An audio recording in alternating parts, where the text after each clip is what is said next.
नाज़रीन, कुछ आम तरीन खबरें हैं आपके सामने रख देते हैं, लेकिन हुकूमत को इस वक्त हर तरफ से गालियां पड़ रही हैं। इंटरनेशनल मीडिया इन्हें गालियां दे रहा है, सोशल मीडिया इन्हें गालियां दे रहे हैं, आम सड़क पर लोग गालियां दे रहे हैं। हम आज रात जो हमारी वीडियो आएगी उसमें आपके सामने एक पब्लिक सर्वे रखेंगे, अवाम का चेहरा रखेंगे, अवाम जो सड़क पर मौजूद है, जो असल इस मुल्क के मालिक है। बराए मेहरबानी वो लाजमी देखिएगा कि अवाम इस फैसले के बारे में क्या सोचती है। आप लोग यकीनी तौर पर हैरान रह जाएंगे कि इससे ढेला रत्ती बराबर भी इमरान खान को फर्क नहीं पड़ा, बल्कि अवाम ने कहा ठेंगा ठेंगा, उन्होंने कहा फर्क ही नहीं पड़ता, फर्क ही नहीं पड़ता, वो लड़ गया है। अब होना तो यह चाहिए था कि जनाब हुकूमत बयानियां बनाती, नैरेटिव बनाती, कोई उनकी इज्जत अफजाई होती, लेकिन दूसरी तरफ एक कर्नल साहब ने अता तारड़ साहब को गालियां दे दी हैं।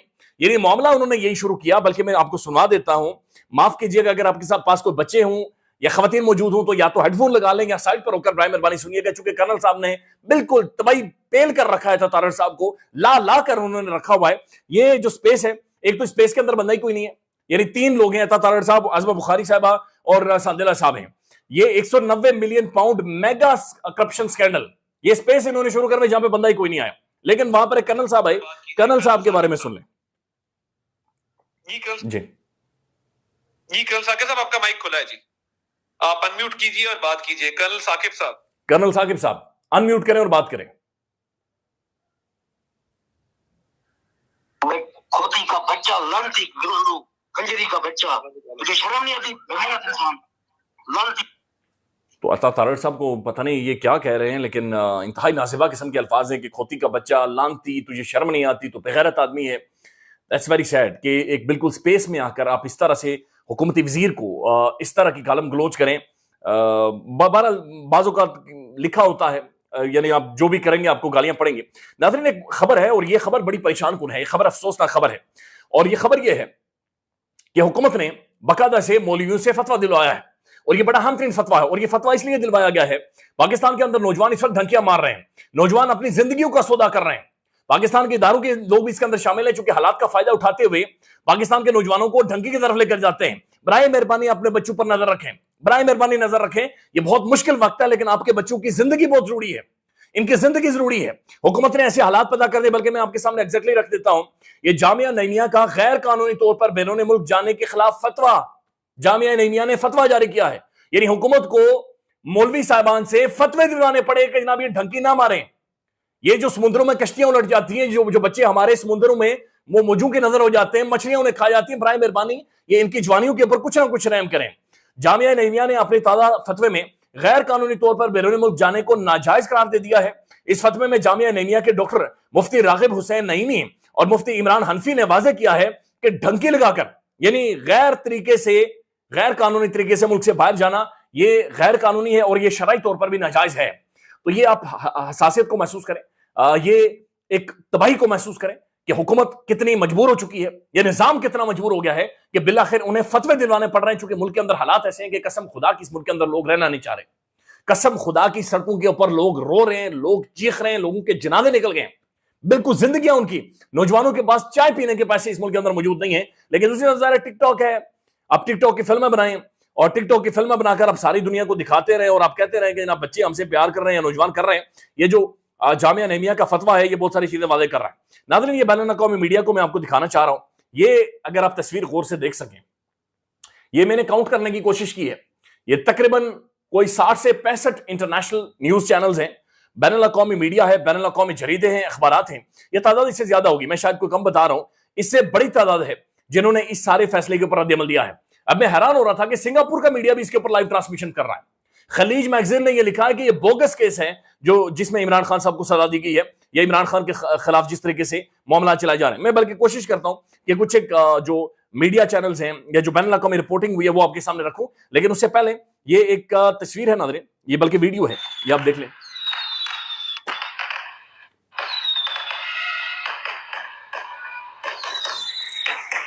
ये इस्लामाबाद है, ये ब्लू एरिया है सेंटोरस मॉल के सामने, जहां पर कत्लेआम हुआ था, जहां पर बंदे मारे गए थे।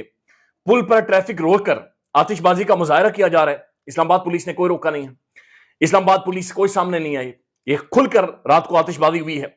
और इस्लामाबाद के अंदर दफा 144 नाफिज है, लेकिन ये पता नहीं क्यों किया गया है और किसी ने रोका भी नहीं। तो मेरे ख्याल में सब मिलकर सेलिब्रेट कर रहे थे कि हमने एक आशिक रसूल को, सीरत नबी सल्लल्लाहु अलैहि वसल्लम पढ़ाने के लिए जो यूनिवर्सिटी बनाई गई थी, हमने इसमें इस बंदे को सजा सुना दी है।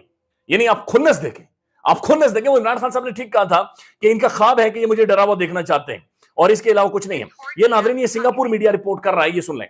Court in Pakistan has convicted former Prime Minister Imran Khan and his wife Bushra Bibi in one of the country's biggest ever graft cases. अब इसके ऊपर बकायदा से पूरी ट्रांसमिशन ये सिंगापुर मीडिया ने की है। उसके बाद मैं देख रहा था कि तमाम तर जो दुनिया का बैनुल अक़वामी मीडिया है वो इसके ऊपर बड़ा खुलकर इसके ऊपर रिपोर्टिंग कर रहा है। सिंगापुर के leading house media house CNA पर भी इमरान खान के चर्चे, पाकिस्तान के निज़ाम अदल पर सवालिया निशान खड़ा कर दिया। इमरान खान को जब गोलियां लगी तो वो मनाजिर भी स्क्रीन पर चलाए गए। उसके बाद ये देखें तो मजीद जो न्यूज चैनल्स हैं और मीडिया है वो जिस तरीके से बोला है और जिस तरीके से खड़ा हुआ, ये इसे अब कंट्रोल नहीं कर सकते। ये इमरान खान को सियासी इंतकाम का निशाना बनाया जा रहा है। अल जजीरा की खुसूसी रिपोर्ट है, अल जजीरा की रिपोर्ट थोड़ी सी सुनो। We have some breaking news, and former Pakistani Prime Minister Imran Khan has been sentenced to 14 years in jail in a land corruption case. ये तमाम तर जो बैनुल अक़वामी मीडिया है ये इन्हें मुकम्मल तौर पर, अब ये खलीज मैगजीन है, ये इन्होंने बकायदा से लिखा हुआ है, हमने सर्कल किया हुआ ताकि आपको नजर आए। खलीज मैगजीन लिख रहा है, Pakistan in a bogus case of 190 million pound, PTI founder sentence to 14 years and his wife to 7 years in prison. यानी खलीज मैगजीन के मुताबिक एक बोगस केस में, एक जाली केस में, एक जज जो मेंटली डिस्टर्ब है, एक जज जो ज़हनी तौर पर ठीक नहीं है, उसने इमरान खान साहब को सजा सुना दी है। अब इस सजा के बारे में हामिद मीर साहब बहुत पहले से कह चुके हैं, या हामिद मीर साहब ने इससे पहले बताया था कि जनाब ये सजा होनी है और इमरान खान साहब को पहले से पता था। वही सब अमेरिका को इंटरव्यू दिया है ये मोहतरम हामिद मीर साहब ने, और मैं चाह रहा हूं कि ये थोड़ा सा आपको मैं 29 सेकंड का एक क्लिप सुनाऊं। ये हामिद मीर साहब को सुनिएगा। तकरीबन 7-8 दिन पहले इमरान खान साहब को ये मैसेज दिया गया कि भाईजान आपको हम 14 साल कैद दे रहे हैं, प्लीज आपकी मेहरबानी, आपने ज्यादा गालियां नहीं निकालनी हमें। तो इमरान खान साहब जो है वो हंस पड़े।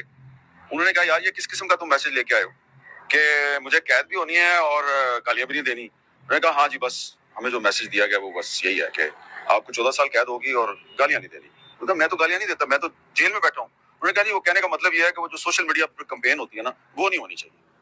तो यानी जो पाकिस्तान का सोशल मीडिया है उसके इमरान खान साहब के घुटने पकड़कर कहा गया कि खान साहब वो जो सोशल मीडिया हमें गालियां देता है, हमें गालियां ना दें, हम 14 साल सजा सुना देंगे लेकिन खान साहब बराए मेहरबानी हमें गालियां ना दें। अब यकीन मानिए जो ओवरसीज पाकिस्तानी है, बल्कि मैं भी देख रहा था एक आतिफ खान साहब का इंटरव्यू सभी कादमी साहब के साथ। आतिफ खान साहब ये कहते हैं कि हमने डोनाल्ड ट्रंप को खत लिखा है और हमने 20 नाम बाकायदा से उन्हें दिए हैं। वो कहते हैं कि 22 तारीख को कांग्रेस के अंदर हेयरिंग होनी है और फिर 30 से पहले हम एक रेजोल्यूशन अमेरिकन पार्लियामेंट के अंदर से रेजोल्यूशन भी मंजूर करवाने लगे हैं और 20 जो लोगों के नाम दिए हैं हमने उनमें ये कहा है कि इन्हें स्पेशल डेजिग्नेटेड नेशनल्स के अंदर डाला जाए। अब जो स्पेशल डेजिग्नेटेड नेशनल्स है, ये मैंने भी पहली दफा सुना था, इसका बुनियादी तौर पर मतलब यह है कि अमेरिका की कोई भी चीज ये जो 20 लोग हैं ये इस्तेमाल नहीं कर सकेंगे। यानी ये जीमेल पर अकाउंट नहीं खोल सकते, ये फेसबुक नहीं यूज कर सकते, ये बैंक ट्रांजैक्शंस नहीं कर सकते, ये डॉलर्स का इस्तेमाल नहीं कर सकते, ये मिडिल ईस्ट में नहीं जा सकते, ये पाकिस्तान से निकल कर किसी मुल्क के अंदर नहीं जा सकते, ये समुद्री रास्ता इस्तेमाल नहीं कर सकते। तो जहां जहां पर अमेरिका का कंट्रोल है या अमेरिकन इनपुट शामिल है, ये कुछ भी नहीं कर सकेंगे। उन्होंने कहा हम ये सिर्फ इनके वीजा बैन या इनके एसेट फ्रीज या इनके बच्चों से सवाल जवाब तक महदूद नहीं रहेंगे, बल्कि हमने इन लोगों को स्पेशल डेजिग्नेटेड लोगों के अंदर शामिल करवाना है कि जहां पर बाकायदा से ये इन चीजों का जवाब देंगे और ये अमेरिकन कोई भी चीज इस्तेमाल नहीं कर सकेंगे। नाज़रीन, असद अली तूर साहब का एक तजिया है, मैं वो आपके सामने रख देता हूं। असद अली तूर साहब कहते हैं कि इमरान खान जिस लेवल का बंदा इस सिस्टम को टक्कर गया है, यह सिस्टम जरदारियों और शरीफों का आदी था। खान आउट ऑफ सिलेबस आया है। फैसला इस बुनियाद पर फारिग हो जाएगा कि नैब तरामीम के बाद यह केस नैब का बनता ही नहीं था, गलत ट्रायल हुआ इमरान खान का, इस बुनियाद पर फैसला उड़ जाएगा। जज ने अपने फैसले में लिख दिया है कि हुकूमत के पास शवाहिद नाकाफी हैं। यानी जज खुद लिख रहा है कि हुकूमत के पास शवाहिद इनफ नहीं है। हाई कोर्ट और सुप्रीम कोर्ट का उसूल है कि बियॉन्ड एनी डाउट प्रूफ होना चाहिए, लेकिन जज अपने फैसले के अंदर यह चीज लिख रहा है कि ऐसा महसूस हो रहा है कि हुकूमत के पास वो शवाहिद, लेकिन चूंकि इस मामले में चलता है और ये चलाते हैं। 2004 की एक जजमेंट है सुप्रीम कोर्ट की, जिसमें उन्होंने जज साहब को बाकायदा से डिक्लेयर किया था कि ये मेंटली स्टेबल नहीं है और ये मेंटली फिट नहीं है। प्रोमिनेंट जर्नलिस्ट मोहतरम जनाब साकिब बशीर साहब, इन्होंने एक तहरीर लिखी है इस फैसले के हवाले से, मैं वो मुख्तसरन आपके सामने रख देता हूं। उन्होंने कहा कि अहम तरीन है 190 मिलियन पाउंड के इस फैसले का 148 सफ़े पर मबनी जो फैसला आया है, इसमें मुख्तलिफ निकात को वाजे किया गया है। मसलन एक पहलू यह है कि पैसा रियासत पाकिस्तान का था। इस पर फैसले में लिखा गया है कि पीडीएम हुकूमत की काबीना की जैली कमेटी ने लिखा, पीडीएम हुकूमत की काबीना कमेटी की जैली कमेटी ने लिखा कि बादियुन नजर में प्राइमा फिशाई, बादियुन नजर में यह पैसा रियासत पाकिस्तान के अकाउंट में आना था। यानी पैसा प्राइमा फिशाई श्योर नहीं है, हुकूमत यह कह रही कि हम श्योर नहीं है कि आना था या नहीं आना था, बादियों नजर में यह पैसा हुकूमत पाकिस्तान के अकाउंट में आना था। इसका मतलब है कि वाज़े अल्फाज में इनको लिखा हुआ नजर नहीं आया कि पैसा रियासत पाकिस्तान के अकाउंट में आना था। फिर 3 दिसंबर 2019 काबीना मंजूरी से चंद दिन पहले 102 मिलियन पाउंड सुप्रीम कोर्ट के अकाउंट में आ चुके थे। यानी कि जब खान ने वो जो सील्ड लिफाफा काबीना से मंजूरी ली है, उससे पहले 102 मिलियन पाउंड पाकिस्तान की जो सुप्रीम कोर्ट है उसके अकाउंट में आ चुके थे।